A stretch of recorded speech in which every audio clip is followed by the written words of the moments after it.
Okay, hello students. I'm wanting to just look at some seasonal variations with you, and we're going to calculate some seasonal indices. We'll do it for 1 year and interpret that. Then we'll create some average seasonal indices and interpret that, verify the trend. We should then deseasonalize the data, and then we'll compare the raw data with the deseasonalized data graphically. So what I might do is let's just pick on our ash field rainfall again, and I'm just going to first of all create a table, and we're going to do it for 1 year. So I don't know, let's pick on 2013, and we'll just paste that in there. So for 2013, if we want to create a seasonalized index, what we do is we just say let's find the mean. So what we'll do is go to here, find the average. Well, we'll go equals. I may as well just type it in because that's easier for me. Select that. So we have a series of rainfall for summer, autumn, winter and spring. Now on average, each season got 260 mils of rain in 2013. So let's convert that into seasonal indices, or a seasonal index. So what I'm going to do is just copy and paste over here for a minute, and I might as well copy and paste that one as well. And I'll just go here and we'll call this a seasonal index. So I'll just write SI for summer, SI for autumn, just to say that's the seasonal index, SI for winter, and SI for seasonal index for spring. Now, if you're not happy with how squeezed the writing is, you can just widen that up. You select them and just move your cursor to the side. Now, to find your seasonal index, it's what? It's this divided by the mean. And so we have a seasonal index of 1.96. Now if I drag that across, it won't work, and I'll show you why.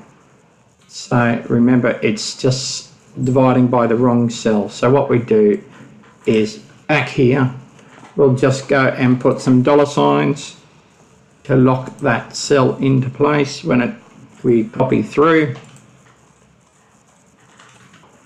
And what are we saying? Well, we've got a seasonal index of 1.96, so that's too many decimals. Let's just take that down to 2 as well.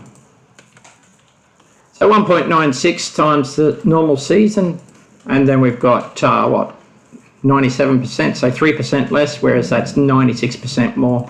Spring was only 18% of normal, so that was down 82%, and that's 89% of normal.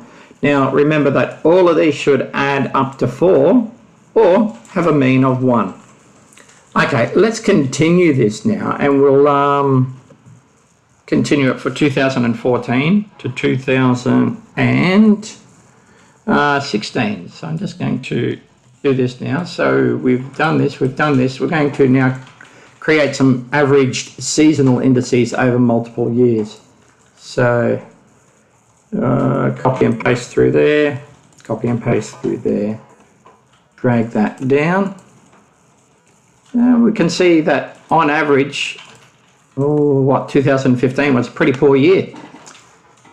And let's see what happens if we copy and paste this down. I'm just going to interrogate a cell. Okay, so it didn't copy that one down nicely, so I'll just do that and drag that across. I'll check that that's come across nicely. Yes.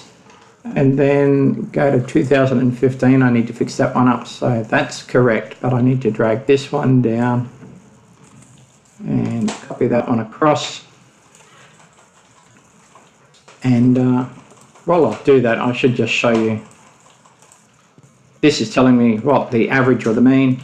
I've done something wrong here, and you can see what I've done wrong. I haven't drag this one across, so let's do that, and then we'll okay, certainly looks like we get a lot more rain in summer, and you know that to be true. 2015, we had a bit of a wet autumn, didn't we? There was a cyclone. We generally have dry winters. and fairly dry springs. But oh, look, that seems to be a normal season. We certainly have our wetter summers and drier winters here. So we have created average season. Oh, we need to do this now. So yep, they look like seasonal indices. So what we do now is let's just create an average seasonal index, and what we're going to do is just find the average, and there we go. So on average, what's that, 60% more in summer, 7% less in autumn, 50% less in winter, and 3% less in spring. Now let's just verify that. So the mean equals 1, that's good. So we have interpreted the seasonal indices and now verified the trend. What we want to do now is to deseasonalize the data. We're going to do that by dividing this number by this number. So let's create a new table. I'll just steal this one. And I need to clear out all these values. And what am I saying? I'm going to have to say equals this divided by this. And I should be able to drag down. Let's just interrogate that we've done that correctly. Yes. And then equals this. Oh no, it equals this one divided by this one. What happens if I drag across? Let's just check that this is going to copy it through all right. That's very nice. And so I can create my deseasonalized data. So there we go, and let's just well, let's have a look at the mean of that, because that'll be interesting as well. 231, and that makes sense, doesn't it? Because we're in effect really smoothing when we're deseasonalizing. So we've just should make sense that they are all the same, because we've just removed the effect of the summer rainfall pattern in this case. What else should we do? We should graph this against the raw data. So I might, oh, this is going to take a little bit of work, but let's see if I can do it. So I'm going to have to go raw data. I'm going to go, what, 2013. Let's call 2013 summer 0.0. Oh, I should actually drag that across one. That'll be 2013.25. Is that going to be nice? No. Okay, 2013.25 for autumn, 2013.50 for winter, and then 2013.75 for spring. Now this is going to involve some dragging and dropping, and it's a little bit painful, but we can do it this way. So we go copy, we're going to go paste special, and where is it? I'm looking for little arrows, paste special, and transpose is the one I'm after.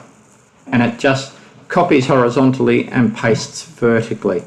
So I can go, well, let's have a look what happens if I do it all quickly. So I've copied that.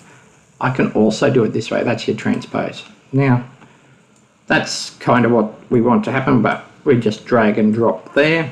So this is our raw data. This is our deseasonalized data. So we'll copy, we'll transpose that. Whoops. What I might need to do is I'll paste special, just the values, then I'll copy that again, and I'll transpose it, and then I'll just drag and drop.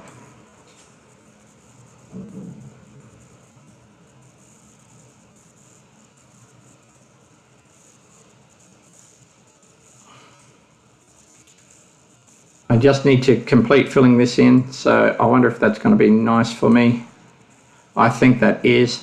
This is our deseasonalized data. And then we can present this graphically. So we've got our raw data and our deseasonalized data, and we're going to insert a scatter plot.